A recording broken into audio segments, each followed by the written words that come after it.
Hello friends. कैसे हैं आप लोग? उम्मीद है फिट हैं, लाइफ एंजॉय कर रहे हैं। फ्रेंड्स, आज डिटेल से वीडियो शेयर करेंगे सैफरून के अबाउट। मतलब हमारा केसर का प्लांट, इसको ज़ाफ़रान भी कहते हैं, और इसको आप रूफटॉप पे, बालकनी पे, टेरेस पे इजीली ग्रो कर सकते हैं। इसको हमेशा हमेशा बल्ब से ग्रो करते हैं, और इसके लिए आपने हमेशा मिट्टी के गमले में यूज़ करने हैं। यहाँ पे आपके पास दो तीन ऑप्शंस आती हैं। एक तो आपने सिर्फ़ और सिर्फ इनको फ्लावर्स के लिए ग्रो करना है, मतलब जैसे ही इसके ऊपर स्टिग्मा बनेगा, फ्लावर्स आएंगे, आप उनको हार्वेस्ट करें और अपना ज़ाफ़रान को सेव कर लें। दूसरी ऑप्शन ये भी होती है कि आप फिर बड़े साइज़ के गमले यूज़ करें, रूट्स के अंदर बल्ब बनेंगे और ज़्यादा बल्ब बनेंगे, बाद में आप उनको कलेक्ट भी कर सकते हैं, सेव कर सकते हैं, सेल भी कर सकते हैं। लेकिन रूफ टॉप पर ये बहुत मुश्किल होता है। आप सिर्फ़ और सिर्फ छोटे साइज़ के बड़े बड़े गमले लें, मतलब बहुत ज़्यादा चौड़े चौड़े वाइड गमले होने चाहिए, बल्ब ज़्यादा से ज़्यादा लगाएं। और आजकल दिसंबर की मतलब आज 10 है डेट, और इसके ऊपर फ्लावरिंग बहुत ज़बरदस्त हो रही है।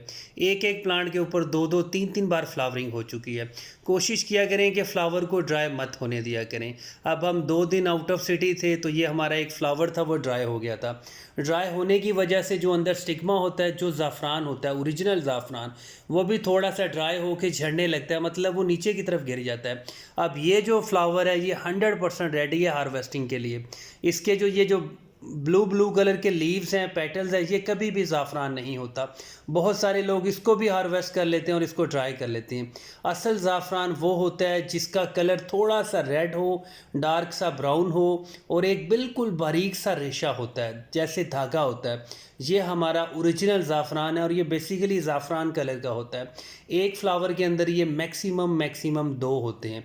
एक बार फ्लावर को आप हार्वेस्ट कर लें, उसके बाद ये सारे स्टिग्मास को सेव कर लें। इनको ड्राई करने की कोई ज़रूरत नहीं है। इनको सेव करने का बहुत सिंपल सा मेथड ये है कि छोटी सी कोई बोतल लें, एयर टाइट हो, उसके अंदर इनको सेव करें, ऊपर से उसको कैप को टाइट कर दें। इस तरह आप सारे के सारे फ्लावर्स को हार्वेस्ट कर सकते हैं। बहुत कम चांसेस होते हैं कि एक फ्लावर के अंदर 4 स्टिग्मा हों, लेकिन 2 ज़रूर होते हैं। अब ये जो बाकी हैं, थोड़ा थोड़ा सा ऑरेंज सा कलर का या थोड़ा सा ब्लू कलर के लीव्स, ये बिल्कुल आपका वेस्ट है, इसको आप थ्रो कर सकते हैं, कोई इशू नहीं है। लेकिन जो आपका ज़ाफ़रान है, उसको आप सेव कर सकते हैं। ज़ाफ़रान को हमेशा हमेशा उस टाइम ग्रो किया जाता है जब मौसम ठंडा हो जाए, मतलब कोई फ़िक्स मौसम नहीं है। अगर आपकी तरफ ठंडक जो है वो सितंबर अक्टूबर में आती है, तो आप इसके बल्ब ग्रो कर सकते हैं। अगर आपके एरिए में दिसंबर में ठंडक स्टार्ट होती है, फिर भी आप ग्रो कर सकते हैं। लेकिन कोशिश करें कि रात का टेम्परेचर 15, 14, 12 होना चाहिए, और दिन में धूप में भी, गर्मी में भी, धूप में मतलब सर्दियों की जो धूप होती है, तब भी टेम्परेचर जो है वो 22, 23 होना चाहिए। अगर बहुत ज़्यादा गर्मी होगी, धूप होगी, तब आपके प्लांट सर्वाइव नहीं करेंगे। जितने भी आपके बल्ब से ग्रो किए हुए प्लांट्स होते हैं, वो बहुत ज़्यादा गर्मी में ख़राब हो जाते हैं, क्योंकि मिट्टी के अंदर अपनी भी हीट होती है। फिर जो बल्ब होते हैं, उनको बहुत ज़्यादा हीट की वजह से फंगस भी लग जाता है, और वो गलने भी लगते हैं। हमेशा ज़ाफ़रान को जब भी ग्रो करें, चौड़े चौड़े गमलों में ग्रो करें। गमले जितने ज़्यादा चौड़े होंगे, उतने ज़्यादा बल्ब ग्रो कर सकते हैं। और कोशिश किया करें बल्ब जोड़ जोड़ के लगा लिया करें। इस तरह का जो गमला है, इसके अंदर आप 10 से 15 बल्ब भी लगा सकते हैं। मैक्सिमम चांसेस यही होते हैं कि आपके सारे बल्ब स्प्राउट करेंगे। कोई ऐसा भी इशू होता है कि बल्ब को अगर फंगस लगा हो या कट लगा हो, बाई चांस वो ग्रो नहीं भी होता। और ये इसका जो ड्यूरेशन है, टाइम पीरियड है, वो बहुत ही शॉर्ट है। अगर आप आज इसके बल्ब लगा रहे हैं, तो मैक्सिमम 20 डेज़ के बाद इसके ऊपर स्प्राउटिंग भी हो जाएगी, और जैसे ही न्यू कोंपलें बनेंगी, स्प्राउटिंग होगी, आपके बिल्कुल उसी वक्त ही फ्लावर्स आ जाएंगे। इसमें बहुत सारी वैरायटीज़ हैं हमारे पास। बाकी तो ईरानी हैं, और कुछ हमारे पास बहुत ही स्पेशल हैं, जिनको ओरिजिनल स्पेनिश कहा जाता है। इसके बल्ब भी एक्सपेंसिव होते हैं। इसका बल्ब आप जैसे ही ग्रो करते हैं, तो ये बड़े साइज़ का एक स्प्राउट निकलता है। बाद में इसके ऊपर थोड़ी सी घास फूस सा बनेगा। बेसिकली ज़ाफ़रान के जो जितने भी प्लांट्स होते हैं, वो देखने में घास फूस ही लगता है। उस घास फूस के अंदर से इसके फ्लावर्स आएंगे।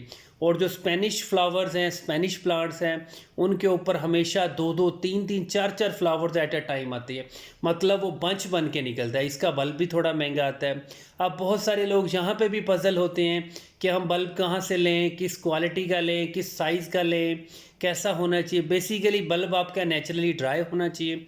उसके ऊपर जो घास फूसा होता है, उसकी जो मूछें होती हैं, वो अगर हो तो बहुत ज़बरदस्त है। बल्ब को फिज़िकली चेक कर लिया करिए, उसके ऊपर कोई कट ना हो, या थोड़ा सा प्रेस कर लिया करें, वो बहुत ज़्यादा पल्पी ना हो, मतलब बहुत ज़्यादा सॉफ्ट नहीं होना चाहिए। और अब यहाँ पे सबसे जो इम्पोर्टेंट चीज़ है कि बल्ब का साइज़ क्या होना चाहिए। बेसिकली जो बड़े साइज़ के बल्ब होते हैं वो एक्सपेंसिव होते हैं, और 100% उसके ऊपर फ्लावरिंग हो या ना हो, कोई भी कुछ नहीं कह सकता। इसलिए कोशिश किया करें कि बल्ब मीडियम साइज़ के लिया करें। अगर आपने एक गमले में 2 बल्ब लगाने हैं और वो 40 या 60 रुपीज़ के हैं, आप कोशिश किया करें कि छोटे साइज़ के बल्ब 7, 8, 10 लगा दें, क्योंकि बल्ब हमारा मैच्योर होना चाहिए, 1 साल पुराना होना चाहिए। जैसे ही वो स्प्राउट होगा, उसके ऊपर फ्लावर्स हो सकते हैं, और इसके फ्लावर्स बहुत जल्दी ग्रूम करते हैं, बहुत जल्दी ग्लो करते हैं। और 2-4 दिन अगर आप इसको हार्वेस्ट नहीं करेंगे तो आपका फ्लावर भी ड्राई हो जाएगा, और ड्राई होने की वजह से, हवा की वजह से आपका स्टिग्मा भी उड़ जाएगा। अब यहाँ पे देख ले, स्टेप बाय स्टेप छोटे छोटे हमारे फ्लावर्स निकले थे, जिनको हमने टाइम टू टाइम हार्वेस्ट किया था, और मैक्सिमम काफ़ी सारा हमारे पास ज़ाफ़रान कलेक्ट हो चुका है। मतलब काफ़ी सारे से मुराद इतना ही आप कह सकते हैं कि बिल्कुल एक छोटी सी बॉक्स के अंदर हमारे पास 50 स्टिग्मास हो चुके हैं, जो इस साल के हैं। और अब की बार हमने ज़्यादा बल्ब लगाए थे, छोटे साइज़ के लगाए थे, सस्ते बल्ब लगाए थे, क्वालिटी उनकी अच्छी थी, लेकिन कोशिश किए थे कि 8 से 10 ग्राम का बल्ब लगाएं। इसको हमेशा ऐसी मिट्टी में ग्रो करें जो वेल ड्रेन्ड सॉइल हो, जिसको आप भल वाली मिट्टी, भालू मिट्टी कहते हैं। इसको कभी भी ऐसा फर्टिलाइज़र मत दें जो बहुत ज़्यादा ही कच्ची खाद हो। जिस खाद की अबाउट आप 100% कन्फर्म है कि वो फुली डिकम्पोज है, वो ज़ाफ़रान के गमलों में दिया करें। सबसे बेस्ट फर्टिलाइज़र है गले सड़े पत्तों की खाद, वो बिल्कुल ज़बरदस्त है। अगर आप चाहें तो गली सड़ी गोबर की खाद भी यूज़ कर सकते हैं, लेकिन उसका ये इशू आता है कि वो थोड़ी सी भी अगर कच्ची रह जाए, नॉन डिकम्पोज हो, तो गमलों के अंदर बहुत ज़्यादा हीट प्रोड्यूस करती है। उस हीट की वजह से आपके बल्ब जलने भी लगते हैं, क्योंकि आजकल बहुत ज़्यादा ठंडक नहीं आई। इवन के जो आपका दोपहर का, डे टाइम का जो टेम्परेचर है वो 30 तक जा रहा है, तो 30 टेम्परेचर में आपके ज़ाफ़रान के बल्ब सरवाइव नहीं करते हैं, बहुत ही मुश्किल हो जाता है।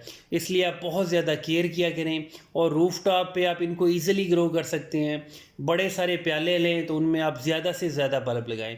और अगर आपका ये प्लान है कि आपने इसको 1 साल तक सरवाइव करवाना है, फिर बड़े साइज़ के गमले हों, गमले जितने ज़्यादा डीप होंगे, इसकी रूट्स ज़्यादा डेवलप होंगे, और रूट्स के अंदर और भी बल्ब बनेंगे।